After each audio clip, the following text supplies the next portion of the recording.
Pernah nggak sih kamu scroll media sosial dan tiba-tiba ngerasa capek? Bukan karena tangannya yang pegel, tapi karena hatinya sesak.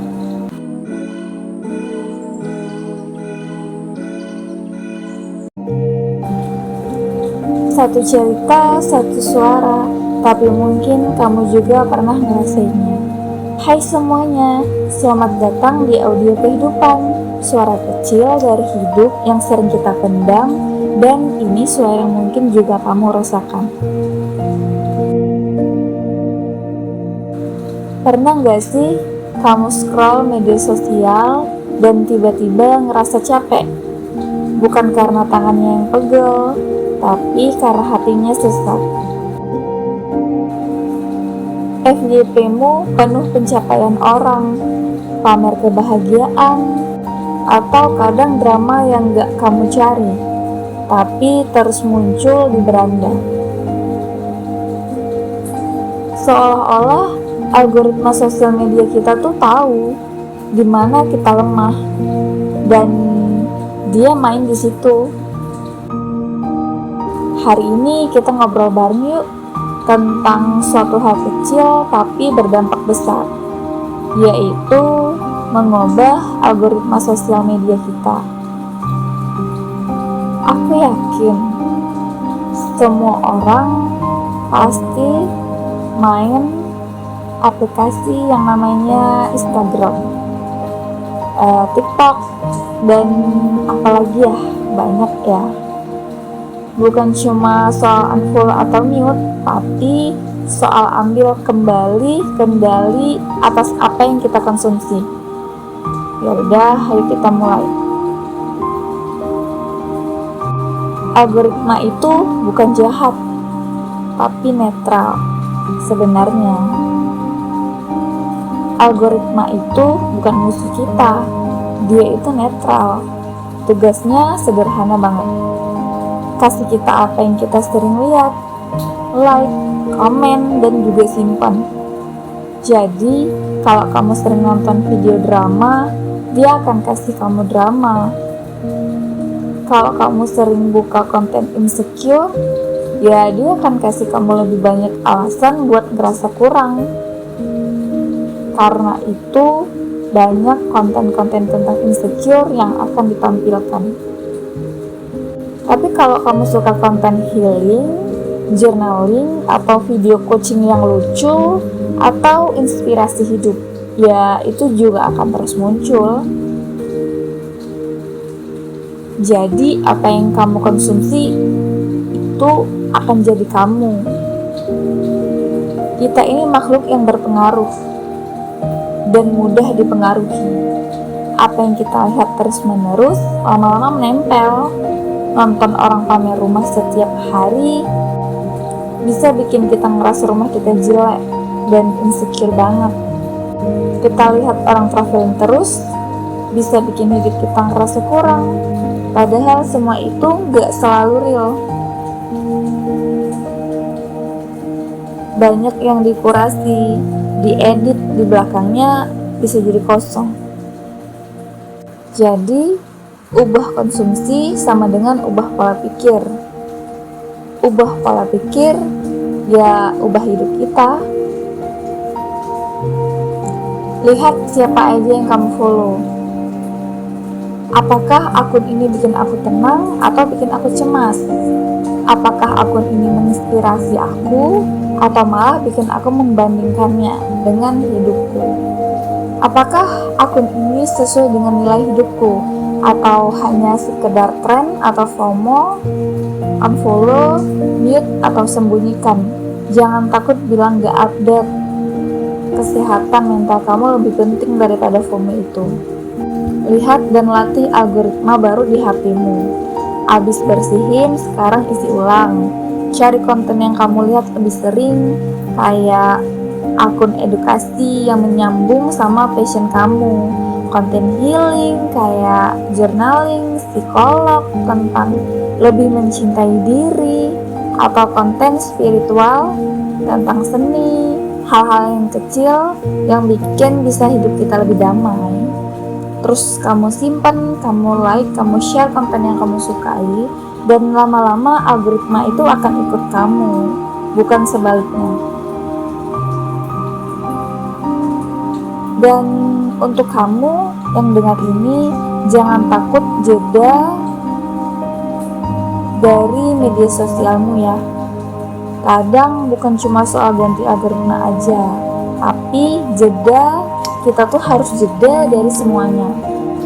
Satu hari tanpa scroll bisa bantu kamu bernapas, bisa bikin kamu lebih sadar bahwa ternyata dunia ini tuh luas banget. Dan hidupmu gak harus selalu tentang online. Akhirnya kita tuh ingat bahwa algoritma dunia nyata masih jauh lebih berharga. Ketemu teman secara langsung, ngobrol tanpa notifikasi, menikmati hujan tanpa harus foto story-nya, itu nggak bisa digantikan. Yang bikin kita tumbuh bukan likes, tapi pengalaman. Bukan followers, tapi koneksi yang nyata. Dan kenapa ya makin sering aku buka konten insecure, makin banyak muncul hal yang bikin kita down? Itu karena algoritma ngikutin apa yang kamu sering interaksiin. Kalau kamu sering buka, like atau simpen konten tentang aku merasa nggak cukup, algoritma akan berpikir, oh ini yang dia suka, ini yang kamu suka, jadi ini yang harus kita tampilkan. Padahal itu bukan suka, tapi kamu lagi kejebak. Dan solusinya mulai ganti tontonan, cari konten healing, yang journaling, atau hal-hal yang membangun. Apa tanda-tanda kalau aku harus detox media sosial? Pernah gak sih kalian berpikir tentang pertanyaan ini? Tanda apa yang jadi ciri-ciri kalau aku harus detox dari media sosial? Misalnya, kamu scroll tanpa sadar dan tiba-tiba udah jalan 1 jam.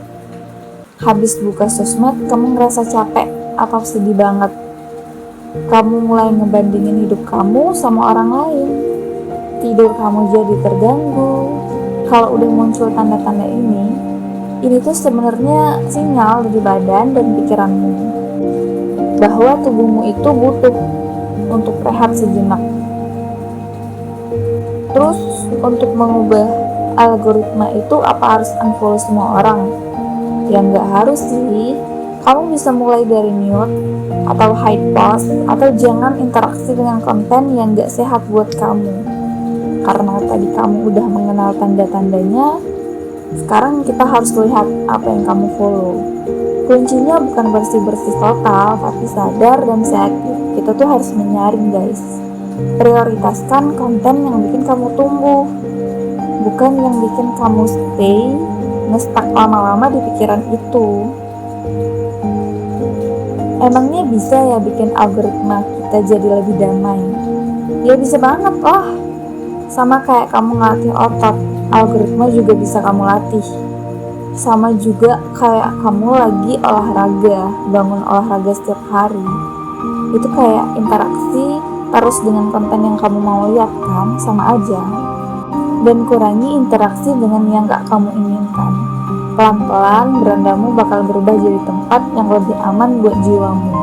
Kenapa? Karena kamu udah menyaring, kamu pilih sesuai dengan passionmu, sesuai dengan yang kamu suka. Jadi kalau ada yang tentang galau, ya udah skip aja. Kalau aku masih pengen tahu kabar teman-teman, tapi mereka sering posting hal yang bikin aku terpicu, gimana dong kak? Kamu bisa mute story atau post mereka sementara waktu. Gak ada salah kok. Kamu diem, kamu mute, gak ada salah kamu gak lihat. Karena kita gak perlu tahu semua hal tentang orang, dan orang lain juga gak perlu tahu semua hal tentang kita. Apalagi yang bikin habis energi kita, ya kan? Gak perlu unfollow juga kok. Jaga hubungan tetap baik aja, tapi jaga dirimu lebih baik, karena kita harus mengutamakan diri kita dulu baru orang lain. Kamu boleh peduli sama orang lain, tapi tetap harus lebih sayang sama diri sendiri. Gimana kalau malam ini kita buka timeline kita bukan buat scroll, tapi buat bersih-bersih. Bersih-bersih algoritmamu untuk kita ubah algoritmamu jadi yang lebih baik lagi. Karena apa yang kamu lihat hari ini bisa jadi bentuk siapa kamu besok. Kenapa aku bisa bilang begitu? Karena itu tuh akan membentuk secara perlahan diri kamu di masa depan. Dan itu harus kendalikan. Kamu yang kendalikan, bukan dikendalikan oleh algoritma itu. Terima kasih udah mendengar sampai akhir. Semoga hari-harimu ke depan makin penuh dengan hal-hal yang menyenangkan ya, bukan yang menguras hati seperti algoritma yang galau-galau itu. Sampai ketemu di obrolan selanjutnya. Stay happy semuanya.